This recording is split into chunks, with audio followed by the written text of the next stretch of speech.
Good morning everyone! Ito na naman po ako sa aking paglo-low carb diet. Let's eat! Pinakita ko na po ito kanina sa video. Inumpisan ko na kumain. Okay guys, ang dami kasing nag-ano na baka daw kasi mahal ang paglo-low carb kasi ganito. Hindi naman mahal ang paglo-low carb. Kung ano lang yung mga nandyan sa rep mo, kung ano lang yung pwede mong kainin, like mga gulay, yun pwede yun. At lalo-lalo na yung itlog, ang murang-mura lang ng itlog, di ba? Okay, sabihin na natin nagtaas ang presyo ng itlog, pero mura pa rin siya. Ako kasi mahilig ako mag-stock, mahilig talaga ako mag-stock, tsaka mahilig talaga ako sa gulay, mahilig ako mamili ng gulay. Kaya talaga tamang-tama sa akin ang paglo-low carb. Okay, magto 2 weeks na po ako na nag-uumpisa mag-low carb. Ayan. Actually, yung low carb naman po kasi hindi naman puro dapat gulay. Kasi pag puro gulay, manghihina ka talaga, manghihina yung katawan mo, no? Kasi kulang ka sa sa nutrients na kailangan mo dahil hindi sapat ang gulay o prutas. So need mo rin ng mga fatty foods. Kailangan mo rin kumain ng mga karne like this. Ayan, pinrito ko to kanina nang walang mantika.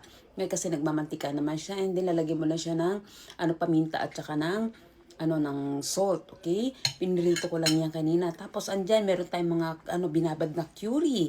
Ayan. Kahit ganyan lang, kung ano lang may makita ka, may gulay, kangkong, pechay, gawin mong salad, patakan mo lang ng lemon, tapos lagyan mo lang ng asin, ng shokoso, pwede na po yan. Actually guys, ako hindi po ako doktor, hindi rin po ako advisor ng mga nutritionist, saka ng mga sa low carb. Ako po ay gaya-gaya lang, nakikita ko lang sa reels. Ang dami-dami kong nakikita sa reels na iba-ibang tao na nag-low carb na iba-iba ang paraan nila. Ginawa ko lang din to para sa sarili ko. Kasi po, kailangan ko po mag-low carb kasi tumataas po yung cholesterol ko.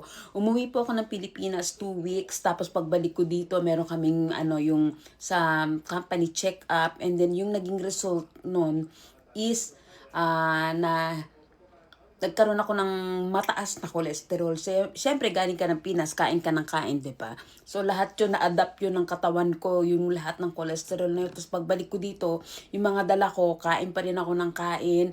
Na, alam ko na sa isip ko na mukhang delikado to kasi after 3 days na pumasok ako 2 beses and after 3 days noon meron kaming company check-up kasi bago pa ako umuwi, naka-reserve na po yun. Alam ko na mangyayari yun. So, talagang, talagang, talagang tumama talaga yung talagang cholesterol sa lahat ng kinain ko sa Pilipinas. Syempre nga naman, ilang taong kang hindi nakauwi, di ba? Tapos syempre kain ka ng kain doon. Tapos yung bunso ko pa, luto ng luto.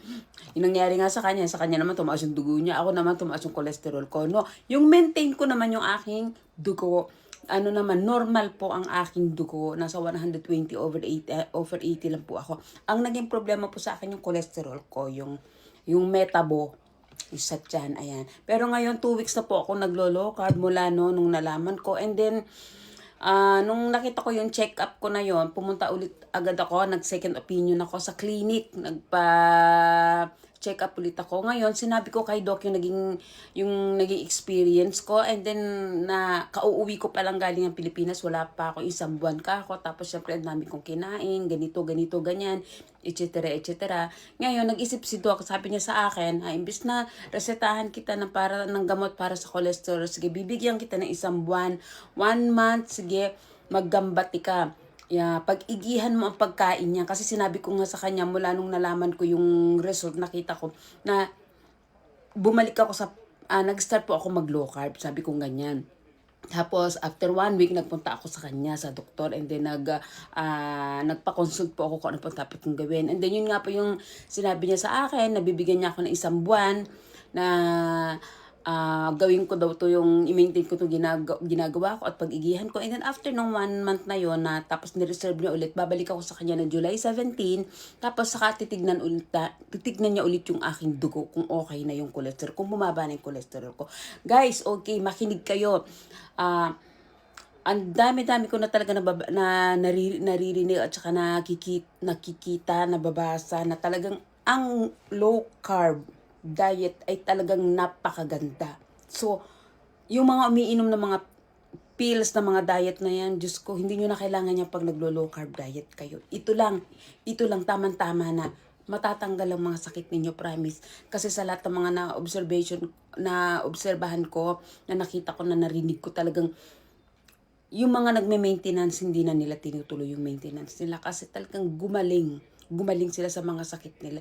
Syempre nga naman, iwas ka sa matatamis, iwas ka sa carbohydrates, sa kanin, sa pan, sa matatamis, sa mga drinks na matatamis. Tapos syempre kailangan yung tulog mo, kailangan ma-maintain mo ng 7 to 8 hours. Kahit na mahirap, minsan hindi tayo nakakatulog, lalong-lalo na pagpagod. Tulad ko, isa pa rin yun sa akin, pagpagod yung katawan ko, kabaliktaran, hindi ako agad nakakatulog. And then, naliles yung tulog ko ng from 7 hours, nagiging 6 hours lang. Minsan nagigising pa ako. Siyempre, minsan meron tayong magto-toilet tayo, di ba?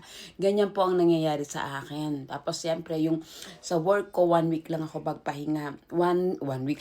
Sa loob ng 1 week, 1 days lang po ako nagpapahinga sa work. Puro ako tayo. Tayo po kami doon. And then, pag magto-toilet ka lang, makakaupo ka sa bowl. Saglit lang yon. Siyempre, toilet lang yon, di ba? Tapos, tayo ka na naman. Kasi more on instant kami. Sushi, ang trabaho namin. Kami yung gumagawa. Kitchen sa loob. Gumagawa kami ng mga order. Tapos, yan. Pinapanagaso. Ang tawag yun. Pinapaano lang namin yan sa counter. Yan. Para mapunta sa mga customer. Ganun po ang gawain namin. Kaya napakalaking tulong po nitong paglo-low carb sa akin.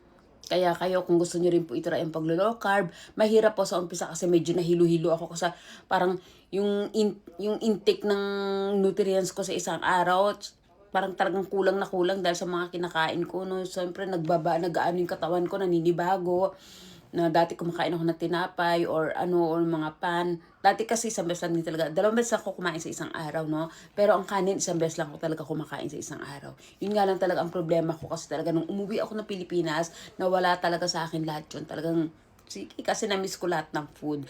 Kaya guys, kung kaya ninyo, itry po ninyo. Mahirap sa umpisa pero pag sanay ang katawan ninyo, maganda magiging result, papayat kayo, magiging healthy kayo.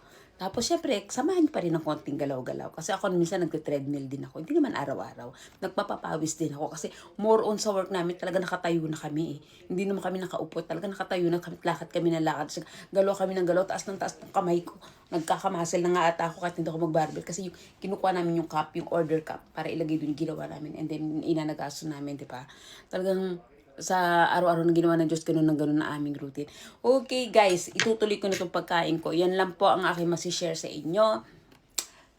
Low carb. Itlog everyday. Maganda po yan. Bye guys! Try nyo na po. Thank you for watching. Bye!